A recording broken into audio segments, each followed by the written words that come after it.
منيا شبير من وذرف ولاية جابس، صاحبة مشروع فلاحي مندمج. مشروع يكون من زيتون، كانت عملنا الأول ريكولت للزيتون متاعنا. بعد ليك حبيت نكبر المشروع، مشيت عملت فورماسيون في تربية المحل، ومنها هي عطونا سيبفونسيون. العسل البيو نتبع في المناطق الصدر باش ما تجيش فيك الجروسية. كيف عملت دراسة في تونس لقيت اللي ما فمش عسل المورينجا، قلت بوكوا با اني نقوي النقطة هذه باش تبدا لي حتى لبرا، معناها في الاترونجي في فرنسا في كل شيء.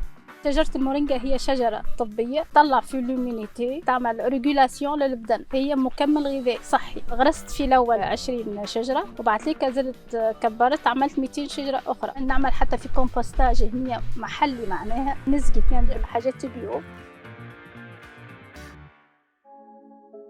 الصعوبات اللي لقيتها في الريغاسيون تاع الماء، نسبة الملوحة تاعنا عالية شوي. عملت ريشيرش نلقى لاكوادوك هذه اباري دو مانيتيزاسيون تنقص الملوحة.